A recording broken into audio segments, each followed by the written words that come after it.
बिस्मिल्लाहिर्रहमानिर्रहीम। अरब न्यूज़ में आपको खुश आमदीद कहते हैं। सऊदी हुकूमत की तरफ से बड़ा ऐलान। कर्फ्यू में नरमी का ऐलान कर दिया गया।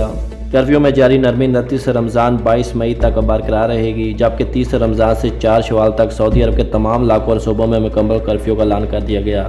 सऊदी हुकूमत ने मुल्क भर में नए कोरोना वायरस को फैलने से रोकने और इससे बचने के लिए मुकर्ररा तमाम हिफाजती इक़दामात में रमज़ान के आखिर तक कर्फ्यू में नरमी की तौसीक़ कर दी। वज़ारत दाखिला ने शाह सलमान बिन अब्दुल अजीज़ के हुक्म पर तमाम तारों से मुशावरत करके ये फैसला किया है। मुस्तस्ना इक़्तिसादी व तजारती सरगर्मियों की जो की तो बरकरार रहेगी। 25 अप्रैल को जारी करदा फैसले में जिन्हें इक़्तिसादी और तजारती सरगर्मियों की इजाज़त दी गई थी वो इसी तरह जारी रखी जा सकेगी। अलबत्ता हिफाजती तदाबीर की पासदारी ज़रूरी होगी। दिन के वक्त 8 घंटे ज़रूरी कामों से घरों से निकलने की इजाज़त होगी।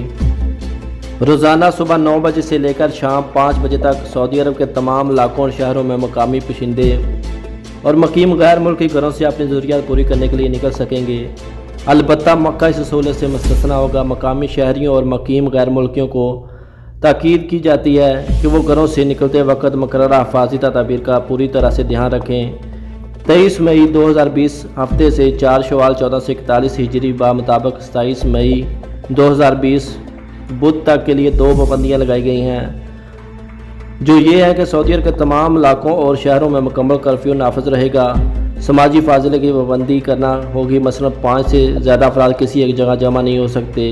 खिलाफ वर्जी पर वही जुर्माने और सज़ाएँ दी जाएंगी जो 7 मई 2020 को वज़ारत दाखिला ने मुकर्रर की थी। वज़ारत दाखिला ने तमाम लोगों और इदारों से अपील की है कि वो नए कोरोना वायरस को फैलने से रोकने के लिए सेहत और सलामती के लिए मुकर्ररा तमाम हदायत की मुकम्मल पासदारी करें और समाजी फासले का खास ख्याल रखें। किसी भी शक्ल में किसी भी जगह किसी भी तरह की तकरीब या इज्तिमा ना करें। अल्लाह हम सब का हामी और नासर हो। अस्सलामु अलैकुम व रहमतुल्लाह।